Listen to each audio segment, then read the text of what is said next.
Council budget hearings. The first one on the agenda this afternoon is libraries. Mr. Director Oliver, if you would, just come on up. And while you're in the process, I have a question that I'm going to read to you. Actually to all the department heads, because if you hear, maybe you won't have to read this one again. Just keep it in the back of your mind. The Metropolitan Council serves as stewards of taxpayers' dollars, ensuring that public funds are used in an effective, efficient manner, delivering maximum service to the citizens. And based upon your department's budget improvement request, please be prepared to outline for the council how these additional resources will help you better provide for the citizens of Nashville. If your budget does not include improvements, be prepared to demonstrate how you will continue to provide high-quality services to the citizens of Nashville within your department's current funding level. And with that, we can proceed. If you'd like to introduce your associate, and then the floor is yours. And I have with me Susan Dry, who's our Associate Director of Administrative Services, and I also have a number of library staff in the back that are a big part of what we do at the library every day. Larry Price, who is our Associate Director for Branch Services, Andrea Fanta, who is our Communications Coordinator, Tricia Bingle, who is our Technology Guru, Jenna Schmidt, who manages the main library. I think I saw Francie Hunt come in, who's back there, who is a member of the Library Board, and Angela, who is our business manager. And there's somebody else back there, but I'll introduce her later. So, thank you. Of course, the big news this afternoon is that John Early won the Battle of the Books at the library today. Thank you, thank you. We need to make sure that was announced. So I did. It is. Congratulations to John Early. Right, right. So that is an exciting and book contest that we have at the library every year between the middle schools, and it's always very exciting and well attended. And John Early, as I mentioned earlier, is kind of like the New York Yankees in this event, or at least how the Yankees used to be in the 50s and 60s. It is a pleasure to see a number of you here today who were out at Edmondson Pike last week when we had the opportunity to reopen Edmondson Pike after extensive renovation. And there were hundreds of people from the community there, and I think it really demonstrates how libraries really are about building community and bringing communities together. And of course, our library budget is about numbers. It's about dollars and cents. But the library budget is really about community access to essential services, such as providing educational and literacy opportunities, job services for everyone from first-time job seekers to seniors, creating digital citizens, and what all of us here might think of as core library services. Over the last 3 years, the library has experienced steady growth in nearly all service areas while being part of the economic engine that does in fact drive Davidson County. This year, we will top our record 5 million checkouts from last year, and once again, we expect to see over 3 million people visit our library facilities. All of this has occurred during a period when we are renovating libraries and we seek to meet the growth and the needs of our communities. In your budget books, I believe our first requests are in the area of Friday service hours. We are seeking funding for the entire fiscal year of personnel-related costs for Friday hours that were allocated last year in the budget process. This includes the regional libraries of Bordeaux, Madison, Hermitage, Green Hills, Edmondson Pike, as well as Southeast and Bellevue. We are seeing a steady increase in the use of these facilities on Friday. Even though the libraries came online incrementally throughout the year, we have seen over 100,000 items and over 90,000 visits to these locations during this fiscal year so far. Our additional requests in this area are to add Friday public service hours for the library branches of Richland Park, Thompson Lane, Inglewood, Donaldson, and Goodlettsville.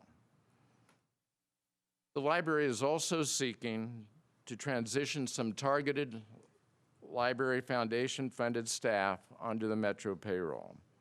The Nashville Public Library Foundation is a key partner in the support and development of Nashville Public Library services, especially those that have demonstrated lasting community impact. The positions we are requesting are in our flagship literacy division, Bringing Books to Life, and in the main library's special collections area. In 2004, the Nashville Public Library Foundation piloted the Bringing Books to Life program and fully funded it the following year. The oral history positions in the Special Collections Nashville room area have been funded since 2007. These programs are now core and primary library services.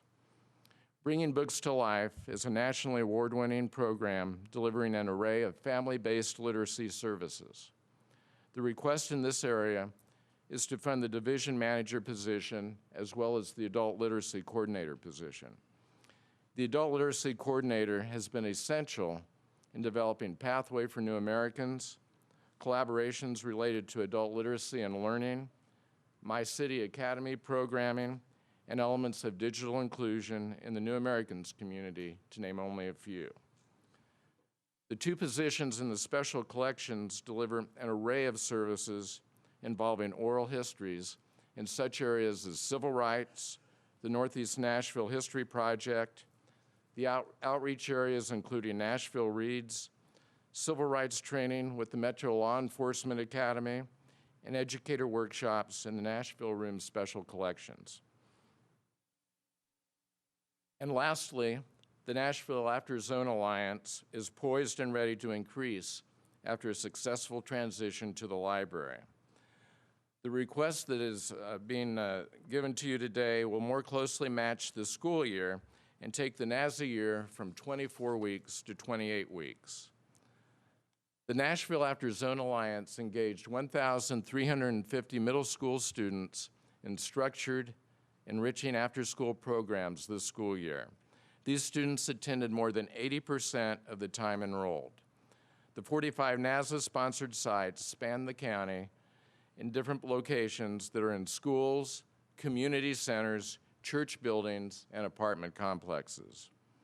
An additional 400 students will attend 4 weeks in the summer zone at 4 area high schools during the month of June. At this time, I'd like to introduce Candy Markman, who's in the back. Candy. Candy was with NASA from the inception, and I am sorry to say that she will be retiring at the end of June this year. And we're going to be very sorry to see her go, but she has been critical to the development and the success of NASA.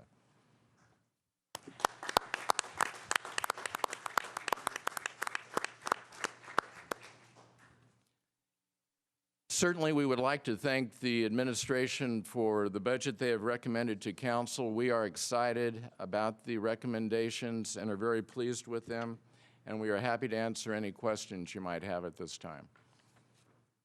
Thank you, Director. The floor is open to council members, committee members. Vice Chair Weiner. Thank you, Chair. I appreciate it. Larry, thank you for being here. We really appreciate it. Larry's sitting in the back. He is. Sorry about that. We appreciate you being here. So my question is, I was looking at the list of requests that you initially had and then looking at the list of things that you got. And I didn't see the IT hotspots on there. They are not. Okay. Can you speak to the priority that would be in terms of the rest of the things on the list that you didn't get? Well, the staffing is very critical for us, but the IT hotspots would also be important.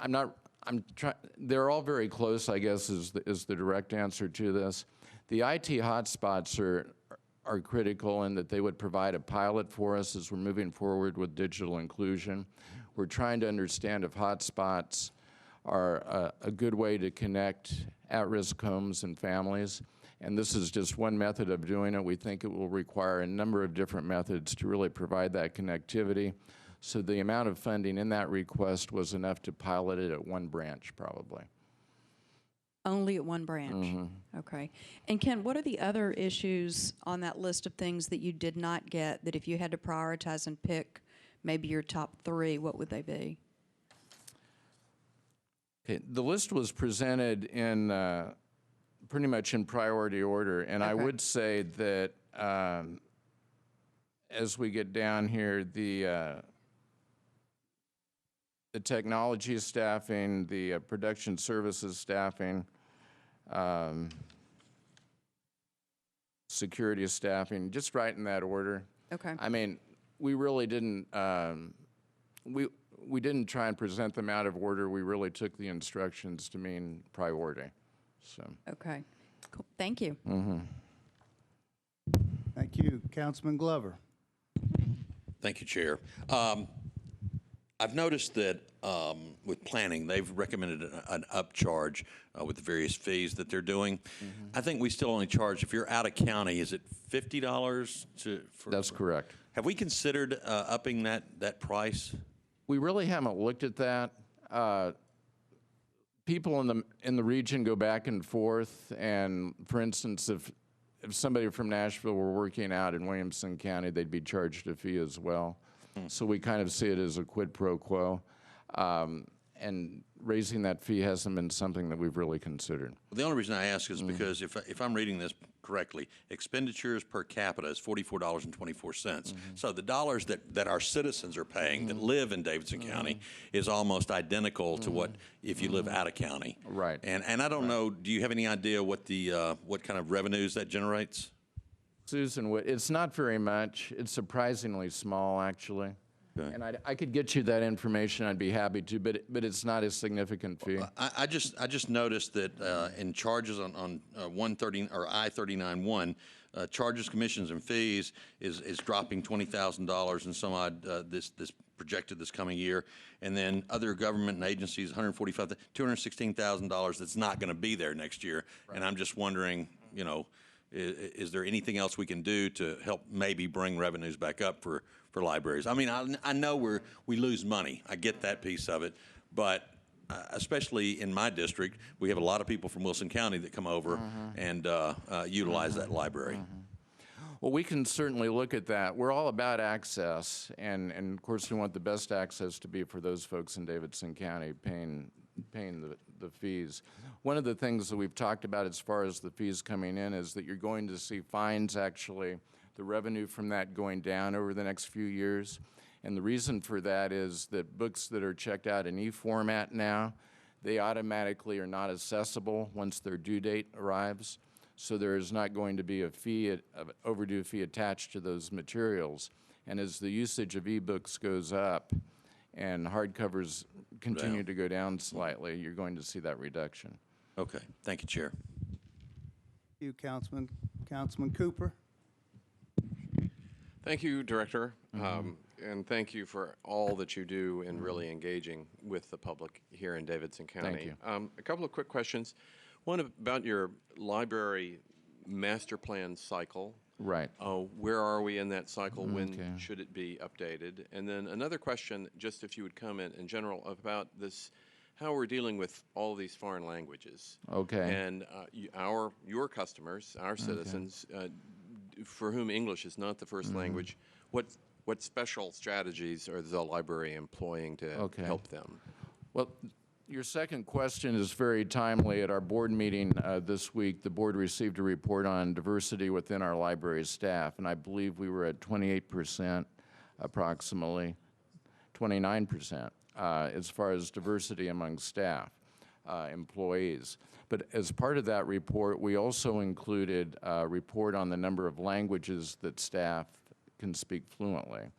And the numbers on that, Susan, were, I'm looking back at my staff, it was around 25 to 30, I believe.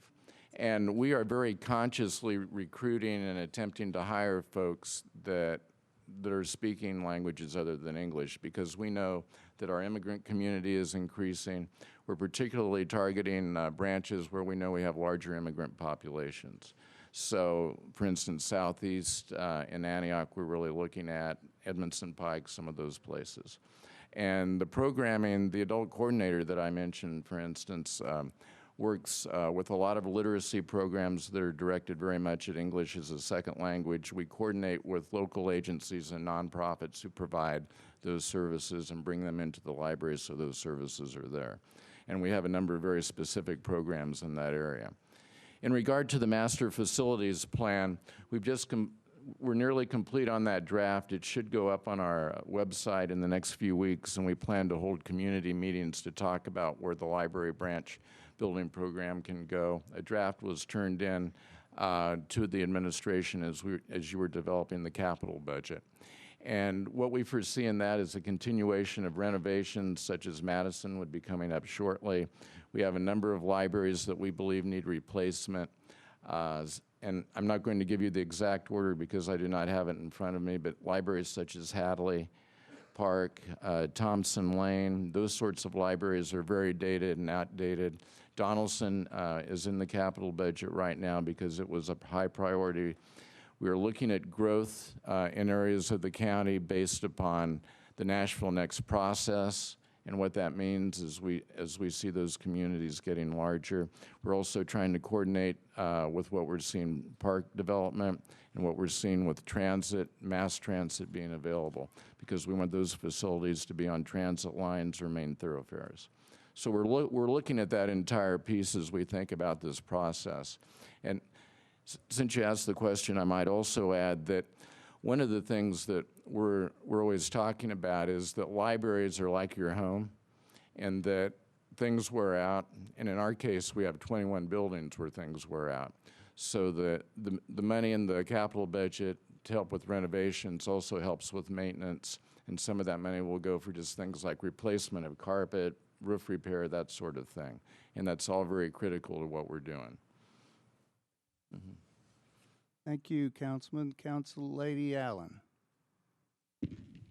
Thank you. I just want to say a shout out, thanks for the Friday openings. That's been such a big thing that people have been asking for, and I'm delighted to see that being expanded. I fully support that. Thank you. And we're thrilled that the Fridays are recommended to be continued and more in the budget. We think that's huge, and Yes. We will be coming back to you asking for the rest of the Fridays next year. I just think so many people make their weekend plans that includes running to the library to get a book to read in the car when they're traveling, and then you remember that your library's closed. So that's great. Absolutely. Thank you. Councilman Hager. Thank you, Mr. Chairman. Mr. Oliver, thank you for being here. I'm coming up with my question again. I'm still left out in Old Hickory, and I'm wondering when I can tell my constituents they'll be open on the Fridays as well. It's in the queue for next year. We're recommending that all of them be open next year. We took a top-down approach in our recommendations. Last year, we asked for the largest facilities. This is the next tier. Okay. And then next year, we're asking for the rest of the locations. Okay. I'll tell the constituents that. I Okay. appreciate it. Thank you. Thank you. Chairman Henderson, if you'd like. Thank you, Chair Pridemore. Director Oliver, on behalf of our Parks and Libraries Committee, I'm back here behind you. I know. Hey there. There you I are. snuck in a little after you started.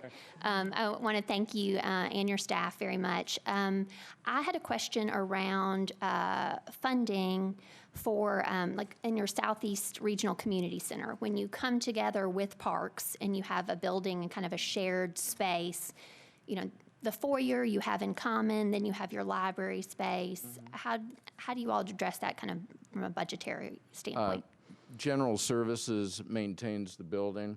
So in that case, it's not the Parks Department, it's not the library, it's General Services. So at that welcome desk when I first go in, is that a park staff person, a library staff person? Do you share that, or how does that? In the library or in the vestibule before either? That microphone there work. I'm sorry.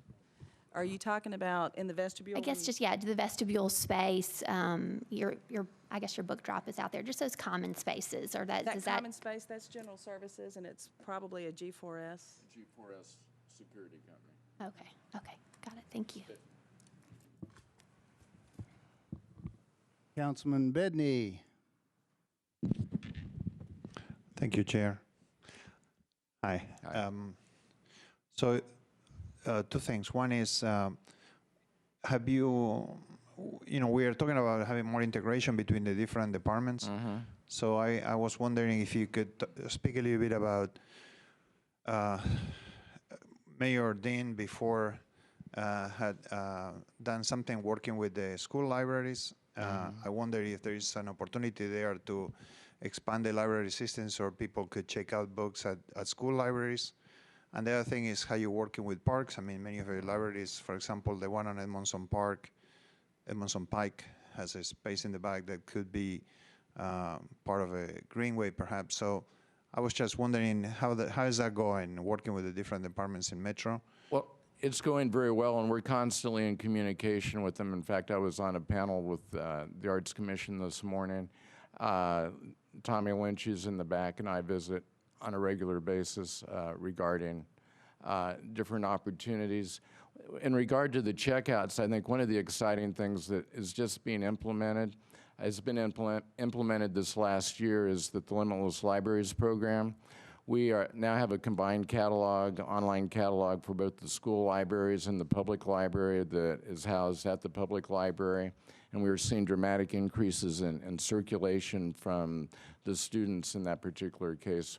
We actually did an opt-out instead of an opt-in for Limitless Libraries and library cards this year, so more students have library cards, which we think is critical.